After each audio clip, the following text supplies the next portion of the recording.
കർത്താവിൻ്റെ അതിപരിശുദ്ധമായ നാമം വാഴ്ത്തപ്പെടുമാറാകട്ടെ. ക്രൈസ്റ്റ് ബ്ലസ്സസിലൂടെ എൻ്റെ അനുഭവസാക്ഷ്യം ശ്രവിക്കുന്ന എല്ലാ മാന്യ ശ്രോതാക്കൾക്കും ക്രിസ്തയേശുവിൻ്റെ നാമത്തിലുള്ള സ്നേഹവന്ദനങ്ങൾ അറിയിക്കുന്നു. എൻ്റെ പേര് ശിവകുമാർ എന്നാണ്. ഞാൻ ജനിച്ചു വളർത്തപ്പെട്ടത് തിരുവനന്തപുരം ജില്ലയിലെ വെങ്ങാനൂർ പഞ്ചായത്തിലെ കട്ടച്ചുകുഴി എന്ന പ്രദേശത്താണ് ജനിച്ചു വളർത്തപ്പെട്ടത്. എൻ്റെ അച്ഛൻ്റെ പേര് സദാശിവൻ എന്നാണ്. അമ്മയുടെ പേര് ഭായി എന്നാണ്. ഞങ്ങൾ 9 മക്കളാണ്, 2 ആണും 7 പെണ്ണുങ്ങളും. അതിൽ 8ാമത്തെ ആളാണ് ഞാൻ. എന്നെ 1ാം ക്ലാസ് മുതൽ 7ാം ക്ലാസ് വരെ കട്ടച്ചുകുഴി SNUP സ്കൂളിലും 8, 9 അങ്ങനെ ഹൈസ്കൂൾ വിദ്യാഭ്യാസം മരുതൂർക്കോണത്തുമാണ് പഠിക്കുവാനിടയായത്. അത് കഴിഞ്ഞിട്ട് പ്രീ ഡിഗ്രി മാർവനസ് സ്കൂളിലാണ് പഠിച്ചത്. വളരെ കഷ്ടപ്പാടുള്ളൊരു ഭവനത്തിലാണ് ഞാൻ ജനിച്ച് വളർത്തപ്പെട്ടത്. വളരെ ബുദ്ധിമുട്ടും കഷ്ടപ്പാടും ഞങ്ങൾക്കുണ്ടായിരുന്നു. എന്നാൽ ഞാൻ ഏകദേശം 7ാം ക്ലാസ്സിലൊക്കെ പഠിക്കുമ്പോൾ എൻ്റെ ചേട്ടനും ചേച്ചിയൊക്കെ ബോംബെയുടെ പ്രദേശത്ത് കടന്നു പോവുകയും അതിനുശേഷം വളരെ ബുദ്ധിമുട്ടൊക്കെ ഏറെക്കുറെ മാറുകയും നന്നായി ജീവിക്കുവാനൊക്കെ പറ്റി. എന്നാൽ ഞാൻ SSLCക്ക് പഠിച്ചപ്പോൾ തന്നെ മദ്യപാനം തുടങ്ങുവാനിടയായി. ഞങ്ങളുടെ നാട്ടിൽ ചാരായം സുലഭമായി ലഭിക്കുന്ന ഒരു പ്രദേശമായിരുന്നു കട്ടച്ചുകുഴി. ധാരാളം വാറ്റ് മിക്കവാറുമുള്ള വീടുകളിലുണ്ടായിരുന്നു. ഇന്നൊക്കെ അതിന് വലിയ മാറ്റങ്ങൾ വന്നിട്ടുണ്ട്. അങ്ങനെ എൻ്റെ സുഹൃത്തുക്കൾ പലരും കൊണ്ടുവരുന്നതായ മദ്യം, ചാരായം, ഞങ്ങളുടെ വീട്ടിനടുത്തൊരു കാർഷിക കോളേജുണ്ട്. അവിടെ നിന്ന് ഞങ്ങൾ കരിക്കടത്ത് ഈ ചാരായത്തിലൊഴിച്ച് അങ്ങനെയാണ് ആദ്യമായിട്ട് മദ്യപാനം തുടങ്ങിയത്. 13ാമത്തെ വയസ്സിലാണ്. അത് കഴിഞ്ഞിട്ട് പ്രീ ഡിഗ്രിക്ക് മാർവനസ് കോളേജിൽ പഠിക്കുമ്പോൾ ആണ് സിഗരറ്റ് വലി ആരംഭിക്കുന്നത്. വളരെ കൊച്ചു പ്രായത്തിൽ ബീഡി വലിച്ചിട്ടുണ്ട്. കാരണം എൻ്റെ അച്ഛൻ ഭയങ്കര മദ്യപാനവും അതുപോലെ ബീഡി വലിക്കുന്ന ഒരു മനുഷ്യനായിരുന്നു. മരമോർക്കുന്ന ജോലിയാണ് എൻ്റെ അച്ഛനുണ്ടായിരുന്നത്. അച്ഛൻ മിക്കവാറും മദ്യപിച്ച് വീട്ടിൽ വന്ന് പ്രശ്നമുണ്ടാക്കുന്ന ഒരു പശ്ചാത്തലത്തിലാണ് ഞാൻ ജനിച്ചു വളർത്തപ്പെട്ടത്. എൻ്റെ അച്ഛൻ എന്നെ കൊച്ചു പ്രായത്തിലെ അച്ഛൻ ചാരായ ഷാപ്പിൽ പോയി മദ്യപിക്കുന്ന സമയത്ത് എന്നെയും കൊണ്ടുപോകും. എന്നെയും കൂടെ കൊണ്ടിരുത്തിയാണ് അച്ഛൻ മദ്യപിക്കുന്നത്. പലപ്പോഴും പലരും പറഞ്ഞിട്ടുണ്ട്, നീ നിൻ്റെ മകനെ ഇങ്ങനെ മദ്യഷാപ്പിൽ കൊണ്ടുവന്നാൽ നാളൊരു സമയത്ത് അവനും ഭയങ്കര കുടിക്കാരനായി തീരുമെന്ന് പറയുമ്പോൾ അച്ഛൻ പറയുന്നൊരു വാക്കിങ്ങനെയാണ്, ഇത് കണ്ടവൻ പഠിച്ചിട്ട് ഇത് ഉപയോഗിക്കാതിരിക്കാനാണ് ഞാൻ അവനെ കൊണ്ടുവരുന്നതെന്നാണ് അന്ന് എൻ്റെ അച്ഛൻ പറഞ്ഞുകൊണ്ടിരുന്നത്. അങ്ങനെ പ്രീ ഡിഗ്രിക്ക് പഠിക്കുന്ന സമയത്ത് ഭയങ്കര മദ്യപാനവും സിഗരറ്റ് വലിയും അതുപോലെ തന്നെ അവിടെ ഹോസ്റ്റലിലാണ് നിന്ന് പഠിച്ചത്. ഹോസ്റ്റൽ ഫീസായിട്ടും ഒക്കെ തരുന്ന, ട്യൂഷൻ ഫീസായിട്ടൊക്കെ തരുന്ന കാശ് പല തിയേറ്ററുകളിലും സിനിമ കാണാനും പല മദ്യഷാപ്പിൽ പോയിരുന്നു മദ്യപിക്കാനൊക്കെ ഉപയോഗിച്ചു. അങ്ങനെ 2 വർഷക്കാലം പഠനം അവിടെ പഠനം പൂർത്തീകരിച്ചെങ്കിലും ജയിക്കാനൊന്നും കഴിഞ്ഞില്ല. അവിടെ നിന്ന് ഇവിടെ ഹോസ്റ്റലിൽ നിന്ന് പഠിച്ച് നല്ല മാർക്കോടെ ഞാൻ പാസ്സാകുമെന്ന് എൻ്റെ വീട്ടുകാരൊക്കെ ചിന്തിച്ചു. പക്ഷേ ഞാൻ തോറ്റുപോയത് കൊണ്ട് നാട്ടിൽ നിൽക്കാൻ പറ്റാത്ത ഒരവസ്ഥ വന്നിട്ട് ഞാൻ നേരെ ബോംബെയിലേക്ക് പോയി. അവിടെ എൻ്റെ ചേട്ടനും ചേച്ചിയൊക്കെ ഉണ്ടായിരുന്നു. അവരെന്നെ ആശ്വസിപ്പിച്ചിട്ട് പറഞ്ഞു, ഒരിക്കൽ കൂടി നീ എഴുതണം. പക്ഷേ എന്തോ എനിക്ക് വീണ്ടും വന്ന് പഠിക്കുവാനായിട്ട് കഴിഞ്ഞില്ല. വീണ്ടും ബോംബെയിൽ തന്നെ കടന്നുപോയി. അവിടെ പലവിധമായ ജോലികൾ നോക്കി. ആദ്യം ഒരു സെക്യൂരിറ്റി ആയിട്ട് പോയി. അത് കഴിഞ്ഞിട്ട് ഒരു റെസ്റ്റോറൻറ്റിൽ ഹൗസ് കീപ്പിങ്ങിലായിട്ട് പ്രവേശിച്ചു. അവിടെ നിന്ന് കിച്ചൺ സൂപ്പർവൈസറായിട്ട് മാറി. ആ കിച്ചൺ സൂപ്പർവൈസറായിട്ട് ഇരിക്കുമ്പോഴാണ് ബാറിലൊരു വേക്കൻസി വന്ന് ബാർമാനായിട്ട് കയറിയത്. അവിടെ ഏകദേശം ഒരു 1.5 വർഷം ജോലി ചെയ്തിട്ട് അവിടെ നിന്ന് ഇന്നത്തെ SC/ST എന്നറിയപ്പെടുന്ന VT റെയിൽവേ സ്റ്റേഷൻ്റെ അടുത്ത് ഹൈഡ് പാർക്ക് എന്ന് പറയുന്ന ഒരു റെസ്റ്റോറൻറ്റിൽ ബാർമാനായിട്ട് ഞാൻ പ്രവേശിച്ചു. അവിടെ ബാറിൻ്റെ അകത്ത് നിന്ന് ഞാൻ നന്നായിട്ട് മദ്യപിക്കും. അത് കഴിഞ്ഞിട്ട് പുറത്തു പോയി മദ്യപിക്കും. അങ്ങനെ തികഞ്ഞ ഒരു മദ്യപാനിയായി മാറ്റപ്പെടുവാനിടയായി. അതുപോലെ തന്നെ ഡെയിലി 2 പാക്കറ്റിൽ കൂടുതൽ സിഗരറ്റ് വലിക്കുവാനിടയായി. ചെയിൻ സ്മോക്കറായി മാറ്റപ്പെട്ടു.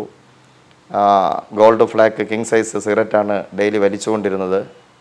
അതുപോലെ തന്നെ ചീട്ട് കളിക്കാനും അതുപോലെ അവിടെയുള്ള ഒരു നാഷണൽ ഹെൽത്ത് ലീഗിലെ ബോഡി ബിൽഡറായും അങ്ങനെയൊക്കെ മുന്നോട്ട് പോയിക്കൊണ്ടിരുന്നു. 1996 എൻ്റെ അച്ഛൻ മരിക്കുകയും അങ്ങനെ നാട്ടിൽ വന്നിട്ട് തിരിച്ച് ബോംബെയിലോട്ട് പോകുന്ന സമയത്ത് മഞ്ഞപ്പിത്തം എന്ന് പറഞ്ഞ അസുഖം പിടിച്ചു. ഒരു ദിവസം രാവിലെ ഞാൻ ജോലിക്ക് പോകാൻ നോക്കുമ്പോൾ എഴുന്നേറ്റപ്പോൾ ഭയങ്കരമായ ദേഹത്തിന് അസ്വസ്ഥതയും തലക്കറക്കവും ഒക്കെ ഉണ്ടായി. എൻ്റെ കൂടെ റൂമിലുണ്ടായിരുന്നൊരു ചേട്ടൻ എന്നോട് പറഞ്ഞു, നീ ഒരു കാര്യം ചെയ്ത് കുളിച്ചോണ്ട് വാ, ഹോസ്പിറ്റലിലോട്ട് പോകാം. അങ്ങനെ ഹോസ്പിറ്റലിൽ കടന്നുപോയി. എന്നെ കണ്ടുടനെ ഡോക്ടർ ഒരു ഗ്ലാസ് എടുത്ത് തന്നിട്ട് പറഞ്ഞു, യൂറിൻ എടുത്തുകൊണ്ട് വരാൻ പറഞ്ഞു. ഞാനങ്ങനെ യൂറിൻ എടുക്കുമ്പോൾ എന്നെ ഞെട്ടിപ്പിച്ചൊരു സംഭവം, എൻ്റെ യൂറിൻ ബ്രൗൺ കളറിലാണ് പോയിക്കൊണ്ടിരുന്നത്. എന്നെ അത് കണ്ടിട്ട് എന്നെ വെളിയിലിരുത്തിയിട്ട് എൻ്റെ കൂടെ വന്ന ചേട്ടനോട് ഡോക്ടർ പറഞ്ഞു അവനെ നാട്ടി വിട്ടുകൊള്ളണം, അവൻ മരിച്ചു എന്ന് പറയുവാനിടയായി. എൻ്റെ മനസ്സിനകത്ത് ഭയങ്കര വേദനയുണ്ടായി. കാരണം ഇത്ര ചെറുപ്പത്തിലേ ഞാൻ മരിച്ചു പോകുമല്ലോ എന്ന് പറഞ്ഞിട്ട് വന്ന വഴിക്ക് തന്നെ മദ്യം വാങ്ങി കൊണ്ടുവന്ന് സുഹൃത്തുക്കളുമായിട്ട് പാർട്ടി നടത്തി. എന്തായാലും ഞാൻ മരിക്കാനായിട്ടാണല്ലോ പോകുന്നത് എന്ന് പറഞ്ഞുകൊണ്ട് നേരെ നാട്ടിലോട്ട് വന്നു. നാട്ടിൽ വന്ന് ഒരു ഒറ്റമൂലി മരുന്ന് കുടിച്ചു. അത് കഴിഞ്ഞ് ഞായറാഴ്ച രാവിലെ ഞാൻ അങ്ങനെ നിൽക്കുമ്പോൾ എൻ്റെ അനിയത്തി അപ്പോഴൊരു ഒരു പെന്തക്കോസ് ചർച്ചിലാണ് പോയിക്കൊണ്ടിരുന്നത്. അവൾ എന്നോട് പറഞ്ഞു, നീ പ്രാർത്ഥനയ്ക്ക് വരുന്നോ എന്ന് ഞാൻ ചോദിച്ചു. അപ്പോൾ ഞാൻ പറഞ്ഞൊരു കാര്യം ചെയ്യാം, എന്തായാലും മരിക്കാൻ പോകുകയല്ലേ, ഈ പ്രാർത്ഥനയ്ക്ക് കൂടെ പോയിട്ട് മരിക്കാം, ഇതെന്താണെന്ന് നോക്കിയിട്ട് പോകാം എന്ന് പറഞ്ഞ് ആദ്യമായിട്ട് പെന്തക്കോസ് ചർച്ചിൽ പോയി. കട്ടച്ചക്കുഴിയിലുള്ളതായ ഒരു ചർച്ചിലാണ് പോയത്. ഞാൻ അവിടെ ചെന്നപ്പോൾ ആ ദേവദാസൻ എൻ്റെ തലയിൽ കൈവച്ച് പ്രാർത്ഥിച്ചിട്ട് ഇങ്ങനെയാണ് പറഞ്ഞത്, മകനെ നീ മരിക്കത്തില്ല, കർത്താവിൻ്റെ വേല ചെയ്യും എന്ന് പറയുവാനിടയായി. പക്ഷെ എനിക്ക് ആ വാക്ക് അത്രത്തോളം വിശ്വസിക്കാനൊന്നും കഴിഞ്ഞില്ല. കാരണം ഡോക്ടർ പറഞ്ഞൊരു കാര്യം ഇങ്ങനെയാണ്, ഞാൻ മരിച്ചു പോകുമെന്ന്. പക്ഷേ ഒരു ഓലഷട്ടിനകത്തിരുന്ന് പ്രാർത്ഥിച്ച ആ ദേവദാസൻ പറഞ്ഞ് ഞാൻ മരിക്കത്തില്ലെന്ന്. അപ്പോൾ അന്നത്തെ എൻ്റെ ആ ചിന്ത അനുസരിച്ച് ഈ ഓലഷട്ടിനകത്തിരുന്ന് ആരാധിക്കുന്ന ഇദ്ദേഹത്തെക്കാളും വിദ്യാഭ്യാസവും കാര്യങ്ങളെക്കുറിച്ചുള്ള അറിവും ഡോക്ടറാണുള്ളത് എന്ന് മനസ്സിലാക്കിയിട്ട് ഞാൻ ആ വാക്ക് കാര്യമാക്കിയില്ല. എന്നാൽ 6 അന്ന് എൻ്റെ യൂറിൻ നന്നായിട്ട് ക്ലീൻ ആവുകയും ആ രോഗം എന്നിൽ നിന്ന് പൂർണ്ണമായി മാറ്റപ്പെടുകയും ചെയ്തു. അങ്ങനെയാണ് എനിക്ക് ഈ യേശുക്രിസ്തുവിലുള്ളതായ ഒരു വിശ്വാസം എൻ്റെ ഉള്ളിൽ വരുവാനിടയായത്. അങ്ങനെ ഞാൻ വീണ്ടും ബോംബെക്ക് തന്നെ കടന്നുപോയി ജോലിയിൽ. അവിടെ ഒരു ഹൈറ്റ് പാർക്ക് റെസ്റ്റോറൻറ്റിലെ ബാർമാനായിട്ടാണ് ഞാൻ ജോലി നോക്കിക്കൊണ്ടിരുന്നത്. പക്ഷേ ഈ പ്രാർത്ഥന കഴിഞ്ഞ് ഞാൻ വീണ്ടും ജോലിക്ക് പോകുമ്പോൾ അന്ന് വരെ ഞാൻ മദ്യപിക്കുന്നതിനെക്കുറിച്ചോ സിഗരറ്റ് വലിക്കുന്നതിനെക്കുറിച്ചോ ചീട്ട് കളിക്കുന്നതിനെക്കുറിച്ചോ പ്ലേ ഗെയിംസിൽ പോയിരുന്ന് കളിക്കുന്നതിനെക്കുറിച്ചൊക്കെ ഒരു കുറ്റബോധം എനിക്കില്ലായിരുന്നു. നല്ല അഭിമാനമായിട്ടാണ് തോന്നിക്കൊണ്ടിരുന്നത്. എന്നാൽ ഈ പ്രാർത്ഥനയ്ക്ക് പോയതിന് ശേഷം എൻ്റെ ഹൃദയത്തിനകത്ത് ഭയങ്കര ഒരു കുറ്റബോധമുണ്ടായി, ഞാൻ ചെയ്യുന്നത് തെറ്റാണെന്നും. എൻ്റെ കയ്യിൽ കിട്ടുന്ന കാശ് മുഴുവനും ഏകദേശം ശമ്പളവും സർവീസ് ചാർജും ടിപ്സെല്ലാം കൂടെ ആ സമയത്ത് 96 ഏകദേശം 15,000 രൂപയോളം ശമ്പളം അന്നുണ്ടായിരുന്നു. അത് കഴിഞ്ഞിട്ട് മറ്റു പല മാർഗങ്ങളിലൂടെയൊക്കെ സാമ്പത്തികം ഉണ്ടായിട്ടുണ്ട്. പക്ഷെ അതൊന്നും ഞാൻ സമ്പാദിച്ചിട്ടില്ല. എല്ലാം ഇതുപോലെ മദ്യപാനത്തിനും അതുപോലെ തന്നെ ചീട്ട് കളിക്കും മറ്റ് പ്ലേ ഗെയിംസ് കളിക്കുന്നതിനും മറ്റ് നൂർതണപ്പിനും വേണ്ടിയാണ് ഉപയോഗിച്ചുകൊണ്ടിരുന്നത്. പിന്നെ എനിക്ക് ഈ പ്രാർത്ഥനയ്ക്ക് പോയതിന് ശേഷം കുറ്റബോധമുണ്ടായി. കാരണം എൻ്റെ അസിസ്റ്റൻ്റായിട്ട് ജോലി ചെയ്യുന്ന അവന് എൻ്റെ അത്ര ശമ്പളമില്ല. അവൻ കല്യാണം കഴിഞ്ഞവനാണ്, റൂം വാടക കൊടുക്കണം, ട്രെയിൻ ചാർജ് കൊടുക്കണം, വീട്ടിൽ കാശ് അയക്കണം. എങ്കിലും അവൻ്റെ ബാങ്ക് അക്കൗണ്ടിൽ കാശുണ്ട്. പക്ഷെ ഞാനന്ന് വിവാഹം കഴിഞ്ഞിട്ടില്ല. എനിക്ക് റൂം വാടക കൊടുക്കണ്ട, ഞാൻ ജോലി ചെയ്യുന്ന സ്ഥലത്ത് നിന്ന് താമസിക്കുന്ന സ്ഥലത്ത് പോകാൻ അന്ന് 10 രൂപയുടെ ബസ് ടിക്കറ്റ് മാത്രം മതി. അങ്ങോട്ടും ഇങ്ങോട്ടും കൂടെ 20 രൂപയുടെ ചിലവേ ഉള്ളൂ. ഭക്ഷണമെല്ലാം ഫ്രീ ആണ്. പക്ഷേ എന്തോ എൻ്റെ കയ്യിൽ 5 പൈസയും ബാലൻസ് ഇല്ലായിരുന്നു. അപ്പോൾ എൻ്റെ മനസ്സിനകത്ത് ഇങ്ങനെ ഒരു കുറ്റബോധമുണ്ടായി, ഞാൻ ഈ പാവം ചെയ്ത് എൻ്റെ കയ്യിലുള്ള കാശ് മുഴുവനും നഷ്ടപ്പെടുത്തി കളയുന്നല്ലോ എന്നെൻ്റെ മനസ്സിനകത്തൊരു കുറ്റബോധമുണ്ടായിട്ട് ഞാൻ എന്തോ ഒരു പ്രേരണയാൽ പ്രാർത്ഥിക്കാൻ തുടങ്ങി. ഇങ്ങനെയാണ് ഞാൻ പ്രാർത്ഥിച്ചത്, ജീവിക്കുന്ന ഏതെങ്കിലും ദൈവം ഈ ലോകത്തിലുണ്ടെങ്കിൽ എൻ്റെ പാപ സ്വഭാവത്തിന് ഒരു മാറ്റം വരുത്തണമെന്നുള്ളൊരു പ്രാർത്ഥന എൻ്റെ ഹൃദയത്തിൽ നിന്നുണ്ടായി. ഞാൻ ബോംബെയിൽ താമസിക്കുന്ന സമയത്ത് എല്ലാ ബുധനാഴ്ചയും മാഹിം എന്ന് പറയുന്ന റോമൻ കത്തോലിക്ക ചർച്ചിൽ പോയിക്കൊണ്ടിരുന്നു. അവിടെ കടന്നു പോയപ്പോൾ അവിടെ നിന്ന് ഒരു കറുത്ത ചരടിലുള്ളൊരു മാല വാങ്ങി കഴുത്തിലിട്ടിരുന്നു. അതിൽ ഒരു ഭാഗത്ത് അന്ന് യേശുവിൻ്റെയും മറിയയുടെയും രൂപമാണ് ഉണ്ടായിരുന്നത്. അപ്പോൾ അത് കഴുത്തിലിട്ട് കഴിഞ്ഞാൽ പാപങ്ങളും അല്ലെങ്കിൽ പൈശാചിക ശക്തികളൊന്നും അടുക്കത്തില്ല എന്നുള്ള ഒരു വിശ്വാസമാണ് അന്നുണ്ടായിരുന്നത്. എന്നാൽ പല പാപപ്രവൃത്തികളും ചെയ്യുമ്പോൾ ഞാൻ ഈ മാലയെ ഊരി പോക്കറ്റിനകത്തിട്ടിരിക്കും. അങ്ങനെ എൻ്റെ ഹൃദയത്തിനകത്ത് വളരെ വേദനയായി. എൻ്റെ ഈ പാപ സ്വഭാവത്തിനൊരു മാറ്റം ഉണ്ടാകുന്നില്ലല്ലോ. എല്ലാ ദിവസവും രാവിലെ എഴുന്നേൽക്കുമ്പോൾ ഇങ്ങനെ ചിന്തിക്കും, ഇന്ന് ഞാൻ മദ്യപിക്കത്തില്ല, കാരണം തലേ ദിവസം കുടിച്ചതിൻ്റെ ക്ഷീണവും ബുദ്ധിമുട്ടൊക്കെ ഉള്ളതുകൊണ്ട് ഇന്ന് ഞാൻ മദ്യപിക്കത്തില്ല എന്നൊക്കെ ചിന്തിക്കും. പക്ഷേ വൈകുന്നേരമാകുമ്പോൾ ഓട്ടോമാറ്റിക്കായിട്ട് മദ്യപിച്ചു പോകും. അവധി ദിവസങ്ങളിൽ 10-11 മണിക്ക് മദ്യപിച്ച് തുടങ്ങും. എന്നാൽ ഞാനിങ്ങനെ മിക്കവാറും മദ്യപിച്ചിട്ട് തന്നെ വന്ന് മുട്ടിന്മേൽ നിന്ന് കരയുവാനിടയായി തീർന്നു. എൻ്റെ ഈ പാപ സ്വഭാവത്തിൽ നിന്നൊരു മാറ്റം വരുത്തണം. അങ്ങനെ ഒരു ദിവസം ഞാൻ രാവിലെ ജോലിക്ക് പോകാനായിട്ട് കുളിച്ച് റെഡിയായി വരുമ്പോൾ ഞാൻ താമസിച്ചിരുന്നതായ ആ റൂമിൻ്റെ ജനലിൻ്റെ കുത്തടിയിൽ ഒരു ലഘുലേഖ ഇരുന്നു. അത് ഞാനെടുത്ത് പോക്കറ്റിലിട്ട് പോയി കാപ്പിയെല്ലാം കുടിച്ചിട്ട് ബാറിനകത്ത് കയറിയിരുന്ന് ഞാനിത് വായിക്കാൻ തുടങ്ങി. നരകത്തിലെ യാതനകൾ എന്നുള്ളതായ ഒരു ലഘുലേഖയായിരുന്നു അത്. മേരി കാതറിൻ എന്ന് പറയുന്നതായ ഒരു സ്ത്രീയുടെ ആത്മാവിനെ കർത്താവായ യേശു ക്രിസ്തു താൻ രോഗിയായിട്ട് താൻ ഇങ്ങനെ ICU യൂണിറ്റിൽ കിടക്കുമ്പോൾ തൻ്റെ ആത്മാവിനെ യേശു എടുത്ത് മരിച്ചുപോയതായ വ്യക്തികൾ കിടക്കുന്ന യാതനാ സ്ഥലത്ത് കൊണ്ടുപോകുന്ന ഒരു കാഴ്ചയാണ് അതിനകത്ത് എഴുതിയിരിക്കുന്നത്. അപ്പോൾ അതിൽ ഞാൻ വായിച്ചപ്പോൾ പല ആൾക്കാരും യാതനാ സ്ഥലത്ത് കിടന്നുകൊണ്ട് യേശു ക്രിസ്തുവിനെ കണ്ടപ്പോൾ ഭയങ്കരമായി ദേഷ്യപ്പെടുന്നവരുണ്ട്, കരയുന്നവരുണ്ട്. അങ്ങനെ പല രീതിയിലുള്ള പ്രകടനങ്ങൾ അവിടെ കാണാൻ കഴിയുന്നുണ്ടെങ്കിലും 21 വയസ്സായ ഒരു ചെറുപ്പക്കാരൻ അവിടെ കിടന്ന് നിലവിളിക്കുകയാണ്, കർത്താവേ, ഇനി ഭൂമിയിലൊരു അവസരം നീ എനിക്ക് തന്നാൽ നിൻ്റെ മകനായിട്ട് ഞാൻ ജീവിക്കാം എന്ന് അവൻ അവിടെ കിടന്ന് നിലവിളിക്കുകയാണ്. അപ്പോഴാണ് യേശു അവനോട് മറുപടി പറഞ്ഞത് ഇങ്ങനെയാണ്, മകനെ, ഭൂമിയിൽ വെച്ച് നീ എന്നിൽ വിശ്വസിച്ചിരുന്നു എങ്കിൽ ഇവിടെ വരാതെ ഞാൻ നിന്നെ തടുക്കുമായിരുന്നു. ഇനി നിന്നെ രക്ഷിക്കാൻ എനിക്ക് കഴിയത്തില്ല എന്ന് യേശു മറുപടി പറഞ്ഞു.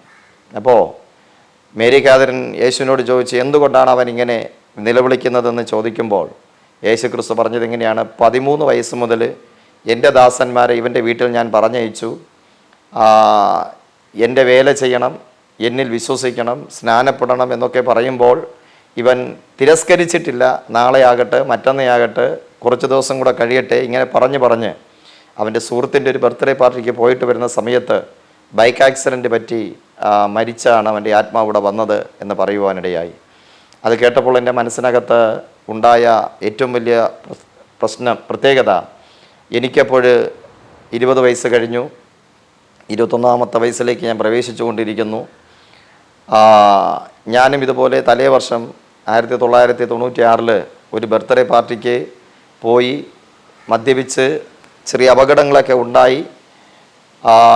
എന്നാൽ ഈ 97ലും അതേ ഒരു ബർത്ത്ഡേ പാർട്ടി ചെയ്യേണ്ടതായിട്ടുണ്ട്. അപ്പം ഞാൻ ബാർമാൻ ആയതുകൊണ്ട് പുറത്തുള്ളതായ ബാർ സെറ്റ് ചെയ്യാനും ഔട്ട്ഡോർ കാറ്ററിങ്ങിനൊക്കെ ഞങ്ങളുടെ റെസ്റ്റോറൻറ്റിന് തന്നെ പോയിക്കൊണ്ടിരുന്നു. അപ്പോൾ എൻ്റെ മനസ്സിനകത്ത് പെട്ടെന്നൊരു കുറ്റബോധം ഉണ്ടായത്, ഈ ലോകത്തിലെ ജീവിതം കൊണ്ടൊരു മനുഷ്യൻ്റെ ജീവിതം അവസാനിക്കും എന്നാണ് ഞാൻ ചിന്തിച്ചിരുന്നത്.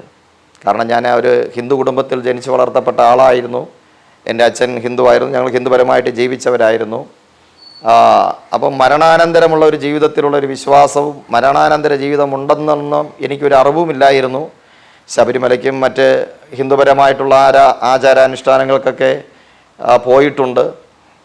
എങ്കിലും ബോംബെയിൽ കടന്നുപോയ സമയത്താണ് ഈ റോമൻ കത്തോലിക്ക ചർച്ചിൽ പോയിക്കൊണ്ടിരുന്നത്. പക്ഷേ ഇവിടെയൊക്കെ പോയെങ്കിലും എൻ്റെ പാപ സ്വഭാവത്തിനൊരു മാറ്റം വരുത്തുവാൻ ഈ കർമ്മങ്ങൾക്കോ ക്രിയകൾക്കോ ഒന്നും കഴിഞ്ഞിട്ടില്ല. എൻ്റെ അച്ഛൻ്റെ അനുജൻ ഒരു മന്ത്രവാദിയായിരുന്നു. പുള്ളിക്കാരനെ വിളിച്ച് പലപ്പോഴും പലവിധമായ മന്ത്രവാദങ്ങൾ ചെയ്തിട്ടുണ്ട്. ആ മന്ത്രവാദങ്ങൾ ഒന്നും എൻ്റെ സ്വഭാവത്തിനൊരു മാറ്റം വരുത്തിയില്ല, എൻ്റെ പാപ സ്വഭാവം വർദ്ധിച്ചതേ ഉള്ളൂ. അങ്ങനെ ഇത് ഞാൻ വായിക്കുന്നത് ബാറിനകത്ത് വെച്ചാണ് ഈ ലഘുലേഖ വായിച്ചു കൊണ്ടിരുന്നത്. ആ അതിൻ്റെ അവസാനം ഇങ്ങനെ എഴുതിയിരുന്നു, നിങ്ങൾക്ക് യേശുവിനെ സ്വന്തം രക്ഷിതാവായി സ്വീകരിച്ച് പാപവഴികളെ ഉപേക്ഷിച്ച് ദൈവത്തിനായിട്ട് ജീവിക്കണമെങ്കിൽ അതിനകത്ത് എഴുതിയിരുന്നതായ ആ വാചകം ഞാനിങ്ങനെ ഏറ്റുചൊല്ലുവാനിടയായി തീർന്നു. ഏറ്റുപറഞ്ഞപ്പോൾ ഞാനും പ്രാർത്ഥിച്ചതും ഞാൻ ആഗ്രഹിച്ചതും ഇങ്ങനെയാണ്, എൻ്റെ പാപ സ്വഭാവത്തിനൊരു മാറ്റമുണ്ടാകണം. എൻ്റെ ഈ പാപം, ഈ മദ്യപാനം, ഈ ദുർനടപ്പ്, എൻ്റെ ഈ ചീട്ടുകളി, ഇങ്ങനെയുള്ള ഈ സ്വഭാവത്തിനൊരു മാറ്റം വരണമെന്നാണ് ഞാൻ ആഗ്രഹിച്ചതും. അവസാനം ഞാൻ വായിച്ച ലഘുലേഖയുടെ അവസാന ഭാഗത്ത് എഴുതിയിരുന്നത് ഇതാണ്, പാപത്തിന് പരിഹാരം വരുത്താനാണ് യേശു വന്നത്. യേശു മരിച്ചത് നമ്മുടെ പാപത്തിന് പരിഹാരമായിട്ടാണ്. ഹൃദയം കൊണ്ട് വിശ്വസിച്ച് നാം വായി കൊണ്ട് ഏറ്റു പറഞ്ഞാൽ യേശു നമ്മളെ രക്ഷിക്കും. ഞാൻ ആ ബാറിനകത്തിരുന്നു കൊണ്ട് ഞാൻ ഹൃദയം കൊണ്ട് യേശുവിൽ വിശ്വസിച്ച് വായി കൊണ്ട് ഏറ്റു പറഞ്ഞു. പക്ഷേ ആ ഹൃദയം കൊണ്ട് വിശ്വസിച്ച് ഞാൻ വായി കൊണ്ട് ഏറ്റു പറയുന്ന സമയത്തും എനിക്ക് അത്രത്തോളമുള്ളൊരു വിശ്വാസം ഉണ്ടായില്ല. എൻ്റെ ഈ മദ്യപാനവും സിഗരറ്റൂരിയൊക്കെ മാറുമെന്ന് എനിക്ക് അത്ര വലിയ വിശ്വാസമൊന്നും ഉണ്ടായില്ല. എങ്കിലും ഞാൻ അത് ഏറ്റു പറഞ്ഞു. അത് കഴിഞ്ഞിട്ട് 3 മണിക്ക് ബാറ് പൂട്ടും. അത് കഴിഞ്ഞ് വീണ്ടും തുറക്കുന്നത് 7 മണിക്കാണ്. രാവിലെ 11 മണി തൊട്ട് 3 മണി വരെയും വൈകുന്നേരം 7 മണി തൊട്ട് 12 മണി വരെയാണ് ഞങ്ങളുടെ റെസ്റ്റോറൻറ്റ് ടൈമും. അപ്പോൾ എൻ്റെ ഒരു സുഹൃത്തുണ്ട്, ഒരു മലയാളിയുണ്ട്. അവന് ഞാനും കൂടെ ഇത് ബാർ പൂട്ടിയിട്ട് പുറത്തിറങ്ങിയിട്ട് 2 സിഗരറ്റ് അവൻ വാങ്ങി. ഒന്ന് എനിക്ക് തന്നു, ഒന്ന് അവൻ കത്തിച്ചു. എനിക്ക് കത്തിക്കാൻ നേരം ഞാൻ പറഞ്ഞു, അവൻ്റെ പേര് വിപിനെന്നാണ്, വിപിനെ എനിക്ക് സിഗരറ്റ് വേണ്ട, ഞാൻ ഇനി തൊട്ട് ഉപയോഗിക്കുന്നില്ലെന്ന് പറഞ്ഞു. എന്തെന്ന് ചോദിച്ചു. ഞാൻ പറഞ്ഞു ഇന്ന പോലെ ഒരു അനുഭവം എനിക്കുണ്ടായെന്ന് പറഞ്ഞു. അപ്പം പറഞ്ഞു അതൊക്കെ സ്വാഭാവികമായിട്ട് പലരും എഴുതുന്ന ബുക്കുകൾ വായിച്ചെന്നും പറഞ്ഞിട്ട് നമ്മൾ അങ്ങനെ ചിന്തിക്കേണ്ട എന്ന് പറഞ്ഞപ്പോൾ ഞാൻ പറഞ്ഞില്ല, ഇനി എനിക്കിത് വേണ്ടെന്ന് പറഞ്ഞു. അപ്പം പറഞ്ഞു അങ്ങനെയൊന്നും നടക്കത്തില്ല, നീ തന്നെ ഇത് വലിക്കും എന്ന് പറഞ്ഞു. പക്ഷേ എന്നെ നിർബന്ധിച്ചില്ല, ഞാനത് മാറ്റി. അത് കഴിഞ്ഞിട്ട് വൈകുന്നേരത്ത് സ്വാഭാവികമായിട്ട് 7-7:30 മണിയാകുമ്പോൾ മദ്യപിച്ച് തുടങ്ങുന്ന ആളായിരുന്നു. പക്ഷേ പിന്നെ എനിക്ക് മദ്യപിക്കാനുള്ളതായൊരു മനസ്സോ ഒന്നും വന്നില്ല. പിന്നെ അങ്ങനെയാണ് ഈ ഭാഗത്തോട്ട് കടന്നു വരുവാനിടയായത്. വീണ്ടും ജനുവരി മാസത്തിലാണ് ഞാൻ ഈ യേശുവിനെ സ്വന്തം രക്ഷിതാവായിട്ട് സ്വീകരിച്ച് ഫെബ്രുവരി മാർച്ച് 3 മാസം വീണ്ടും ഞാൻ ആ ബാറിലാണ് ജോലി ചെയ്തത്. ആ ബാറിൽ 3 മാസം ജോലി ചെയ്തിട്ട് ഒരു തുള്ളി മദ്യം കുടിക്കാനോ അല്ലെങ്കിൽ സിഗരറ്റ് വലിക്കാനോ ഒരു പാപപ്രവൃത്തികൾ ചെയ്യാനോ ദൈവം എന്നെ അനുവദിച്ചിട്ടില്ല. ഞാൻ രക്ഷിക്കപ്പെട്ട് അന്ന് വൈകുന്നേരത്ത് ഞാനും എൻ്റെ ചേട്ടനും ഒരുമിച്ചാണ് റൂമിൽ താമസിക്കുന്നത്. എൻ്റെ ജ്യേഷ്ഠനും മദ്യപിക്കും, എന്നെക്കാളും സിഗരറ്റ് വലിക്കുന്ന ആളായിരുന്നു.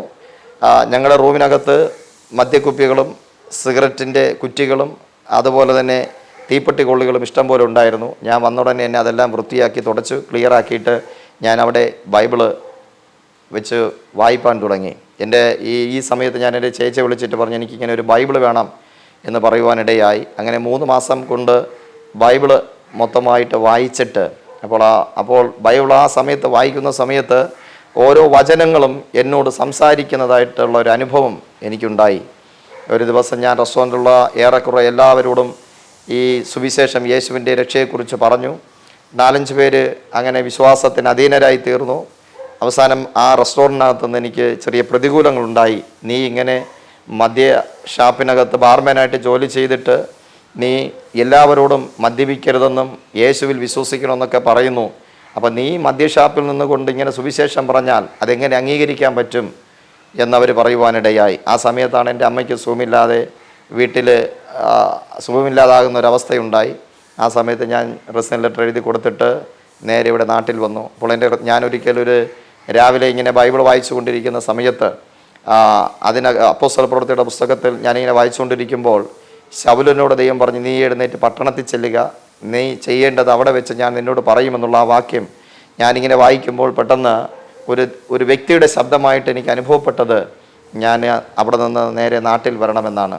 അങ്ങനെ ജോലി റിസൈൻ ചെയ്തു അവിടെ നിന്ന് നാട്ടിൽ വന്നു. ഇവിടെ വന്നിട്ട് ഞാൻ IPCയുടെ പേർക്കട IPC ഫെയ്സ് സെൻറ്ററിൽ അവിടെ KC തോമസ് പാസ്റ്റർ കീഴിൽ സ്നാനപ്പെടുവാനും ഒക്ടോബറിൽ അഭിഷേകം പ്രാപിക്കുവാനും അവിടെ തുടങ്ങിയതായ ബൈബിൾ കോളേജിൽ 3 വർഷം പഠിക്കുവാനും ദൈവം എനിക്ക് ഭാഗ്യം തന്നു. അങ്ങനെ ചില നാളുകൾ അത് കഴിഞ്ഞിട്ട് IM-ൽ ദൈവവചനം പഠിക്കുവാൻ ദൈവം എനിക്ക് ഭാഗ്യം തന്നു. അത് കഴിഞ്ഞിട്ട് അന്ന് മുതൽ ഇങ്ങനെ ഞാനും ഞങ്ങളുടെ സുഹൃത്തുക്കളുമായിട്ടൊക്കെ പല സ്ഥലങ്ങളിലും പോയി ഇങ്ങനെ ട്രാക്റ്റ് കൊടുക്കുവാനൊക്കെയും കർത്താവ് എനിക്കൊരു ഭാഗ്യമൊരുക്കി.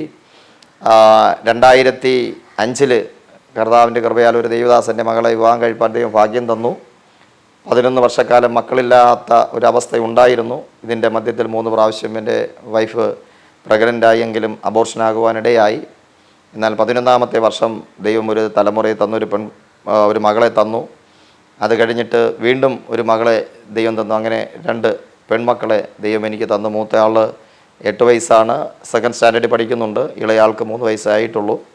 2009 ഏകദേശം ഞാൻ ബൈബിൾ കോളേജിലെ പഠനം കഴിഞ്ഞപ്പോൾ തന്നെ ഒരു ചെറിയ പ്രവർത്തനമായിട്ട് വെങ്ങാനൂർ ചെറുത്തല വിളാകമെന്ന് പറയുന്ന സ്ഥലത്ത് കടന്നുപോയി. ആദ്യം 3 ആൾക്കാരാണ് ഉണ്ടായിരുന്നത്. അവിടെ നിന്ന് അത് വർദ്ധിച്ച് ഏകദേശം 40ഓളം പേരടങ്ങുന്ന ഒരു കൂട്ടായ്മ ബന്ധം ദൈവം തന്നു. ഇതിൻ്റെ മധ്യത്തിൽ പലയിടങ്ങളിലും മാറി മാറി താമസിച്ചു. ഒരിക്കലൊരു CSIയിലെ ഒരു പുള്ളിക്കാരൻ സുഖമില്ലാതെ കിടന്ന് പോയി പ്രാർത്ഥിച്ചു. അദ്ദേഹം പറഞ്ഞത് ഇങ്ങനെയാണ്, പൂർണ്ണമായൊരു വിടുതൽ ദൈവം നൽകുകയാണെങ്കിൽ ആരാധനയ്ക്ക് വേണ്ടി പള്ളി വയ്ക്കാൻ 10 സെൻറ്റ് വസ്തു തരാമെന്ന് പറഞ്ഞു. ദൈവം 4 മാസം കഴിഞ്ഞപ്പോൾ അത്ഭുത വിടുതൽ കൊടുത്തു. 10 സെൻറ്റ് വസ്തു തന്നു. അവിടെ ഒരു ആരാധന ഇപ്പോൾ നടക്കുന്നുണ്ട്. അവിടെയാണ് ഞാൻ ആദ്യം പാസ്സായിരുന്നത്. ഇപ്പോൾ അവിടെയല്ല, ഇപ്പം ഈ കുടുംബ വീട്ടിനടുത്താണ് ഞാൻ ശുശ്രൂഷകനായിരിക്കുന്നത്.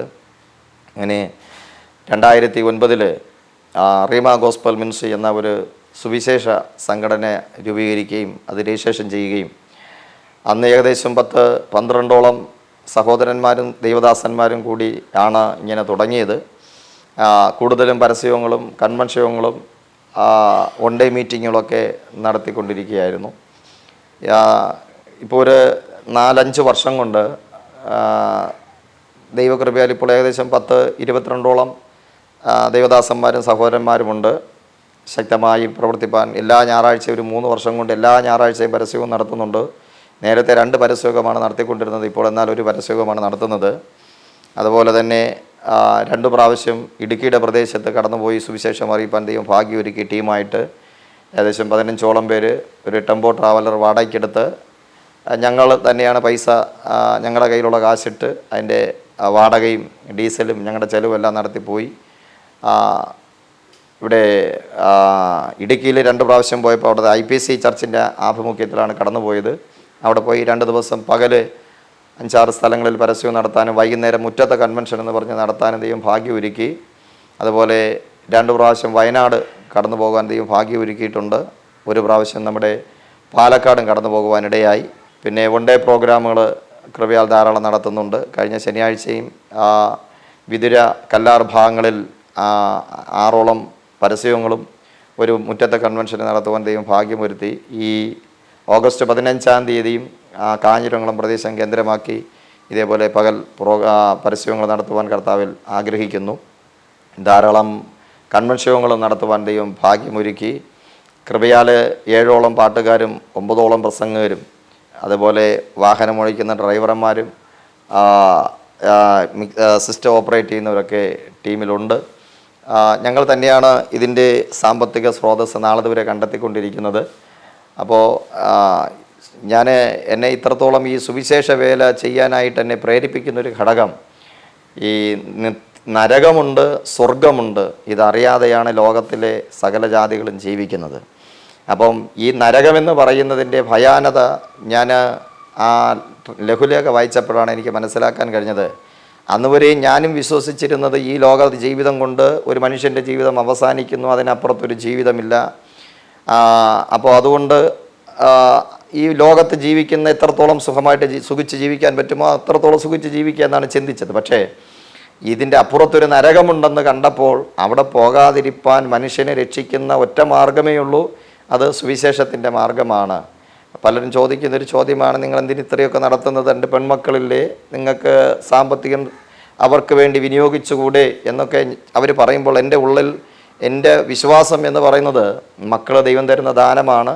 അപ്പം ദൈവം ദാനമായി 2 മക്കളെ തന്നിട്ടുണ്ടെങ്കിൽ അവരുടെ വഴികളെ തുറന്നു കൊടുക്കാനും എൻ്റെ ദൈവത്തിനറിയാം. പക്ഷേ സുവിശേഷം ഈ കാലഘട്ടത്തിൽ എന്നെയും ടീമിലുള്ളവരെയും ഈ കാലഘട്ടത്തിൽ ജീവിച്ചിരിക്കുന്ന ദൈവമക്കളുടെ കരങ്ങളിലാണ് കൊടുത്തിരിക്കുന്നത്. അപ്പോൾ അത് നമ്മൾ ഈ കാലഘട്ടത്തിൽ സുവിശേഷം അറിയിച്ചില്ല എങ്കിൽ, പൗലോസ് പറയുന്നത് സുവിശേഷം അറിയിക്കുന്നില്ലെങ്കിൽ നിനക്ക് അയ്യോ കഷ്ടം എന്നുള്ളതാണ്. ചില ആതുര സേവനങ്ങളൊക്കെ ഞങ്ങളാൽ കഴിയുന്നിടത്തോളം ചെയ്യുന്നുണ്ട്.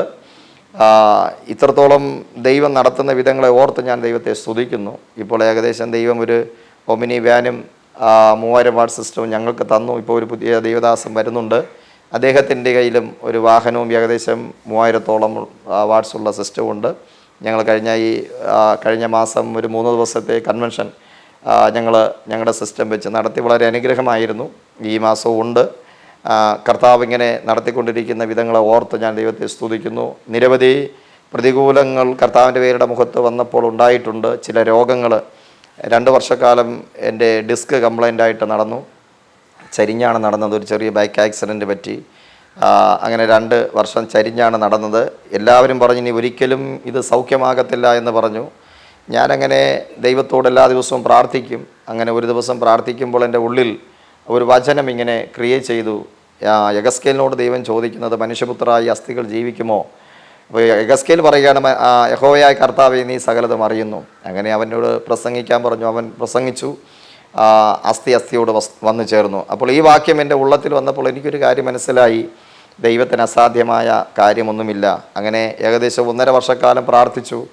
ഒരു ദിവസം രാത്രി ഞാനും എൻ്റെ വൈഫുമായിട്ട് ഹാളിൽ കിടക്കുന്ന സമയത്ത് ഏകദേശം വെളുപ്പിന് 2 മണിയോടടുക്കുന്ന സമയത്ത് ഒരു വെള്ള വസ്ത്രധാരിയായ മനുഷ്യൻ വന്നു നിന്നിട്ട് എന്നെ ഇങ്ങനെ കൈ കാണിച്ച് ഇങ്ങനെ വരാൻ പറഞ്ഞു. ഞാൻ അദ്ദേഹത്തിൻ്റെ പുറകെ പോയി, എന്താണ് നിൻ്റെ പ്രശ്നമെന്ന് ചോദിച്ചു. ഞാൻ പറഞ്ഞു, ഞാൻ എഴുന്നേറ്റ് നിൽക്കുമ്പോൾ ഇങ്ങനെ താന്നു പോകും, എനിക്ക് നിൽക്കാൻ പറ്റുന്നില്ല. പെട്ടെന്ന് അദ്ദേഹം ഒരു പാറപ്പുറത്തിരുന്നിട്ട് 2 വിരൽ കൊണ്ട് എൻ്റെ 2 കാലിലും തൊട്ടിട്ട് പറഞ്ഞു, ഞരമ്പ് തെറ്റിയിരുന്നതാണ്, നടക്കാൻ പറഞ്ഞു. പെട്ടെന്ന് ഞാൻ ചാടി എഴുന്നേറ്റപ്പോൾ സുഖമായിട്ട് നടക്കാൻ പറ്റി. പൂർണ്ണമായ വിടുതൽ ദൈവം എനിക്ക് തരുവാനിടയായി. അങ്ങനെ ഞാൻ രക്ഷിക്കപ്പെടുന്നതിന് തൊട്ട് മുൻപ് എനിക്കൊരു ഓപ്പറേഷൻ വേണമെന്ന് ഡോക്ടർ പറഞ്ഞതാണ്, വയറ്റിന് ബുദ്ധിമുട്ടായുണ്ട്. അങ്ങനെ വയറ് ക്ലീൻ ചെയ്യാനുള്ള ഗുളികയൊക്കെ തന്നു. പക്ഷേ ഓപ്പറേഷൻ ചെയ്യുന്നതിന് 2 ദിവസത്തിന് മുമ്പ് നോക്കുമ്പോൾ ആ രോഗം പൂർണ്ണമായിട്ട് ദൈവം മാറ്റി തരുവാനിടയായി തീർന്നു. അങ്ങനെ അത്ഭുത രോഗസൗഖ്യം കർത്താവ് എൻ്റെ ശരീരത്തെ തന്നിട്ടുണ്ട്. അതുപോലെ തന്നെ ഈ മഞ്ഞോ എന്നുള്ളതായ രോഗം, അത് മരിച്ചു പോകുമെന്ന് ഡോക്ടർ വിധി എഴുതിയതാണെങ്കിലും കർത്താവ് എനിക്ക് അത്ഭുത രോഗസൗഖ്യം തന്നു. അതുപോലെ ഡോക്ടർമാർ വിധി എഴുതിയ മറ്റൊരു കാര്യമാണ്, എനിക്ക് മക്കൾ ഉണ്ടാകത്തില്ല എന്നുള്ളതായ ഒരു കാര്യം കൂടെ അവർ പറഞ്ഞു. പക്ഷേ ദൈവം അത്ഭുതകരമായിട്ട് 2 തലമുറകളെ തന്നു. മൂത്ത മകള് പ്രസവത്തോടനുബന്ധിച്ച് ഏകദേശം 6 മാസത്തോളം SAT ആശുപത്രിയിൽ അഡ്മിറ്റായിരുന്നു. അവളെ 8 മാസം ആകാറായപ്പോൾ സിസേറിയൻ ചെയ്താണ് എടുത്തത്. സിസേറിയൻ ചെയ്തെടുക്കുന്ന സമയത്ത് 1,400 അവളുടെ വെയിറ്റ് ആയിരുന്നത്. വളരെ ബുദ്ധിമുട്ടുള്ളതായ ഒരു വിഷയമായിരുന്നു. ഡോക്ടർമാർ പറഞ്ഞു പ്രതീക്ഷിക്കേണ്ടെന്നാണ് പറഞ്ഞതെങ്കിലും നല്ല ആരോഗ്യമുള്ള ഒരു കുഞ്ഞായിട്ട് ഇപ്പോൾ 8 വയസ്സ് പ്രായമുണ്ട്. അവൾ 2nd സ്റ്റാൻഡേർഡിൽ പഠിക്കുന്നുണ്ട്. അങ്ങനെ ഒത്തിരി പ്രതികൂലങ്ങൾ ജീവിതത്തിൽ വന്നിട്ടുണ്ടെങ്കിലും സർവ്വകൃപാലുവായ ദൈവം അതിൽ നിന്നെല്ലാം വിടുവിച്ച് നടത്തുന്ന വിധങ്ങളെ ഓർത്ത് ഞാൻ ദൈവത്തെ സ്തുതിക്കുന്നു. സുവിശേഷ പ്രവർത്തനങ്ങളുടെ ഭാഗത്ത് ഒത്തിരി കടങ്ങൾ അഭിമുഖീകരിക്കേണ്ടതായിട്ട് വന്നിട്ടുണ്ട്. പക്ഷേ കൃപയാൽ അതെല്ലാം പരിഹരിപ്പാനും വീണ്ടും അത് നടത്താനുമുള്ള വഴികളെ ദൈവം തുറന്നിട്ടുണ്ട്. ചില സമയങ്ങളിൽ ചില ഒറ്റപ്പെട്ടു പോകുന്ന അവസ്ഥകളിൽ ഇതിനി വേണ്ട എന്ന് ചിന്തിച്ച സമയങ്ങളുണ്ടായിട്ടുണ്ട്. പക്ഷേ അവിടെയൊക്കെയും ദൈവം ജയോത്സവമായി നടത്തി. ഇന്ന് പ്രവർത്തനങ്ങളെക്കുറിച്ച് നോക്കുമ്പോൾ എനിക്കതിൽ കൂടുതൽ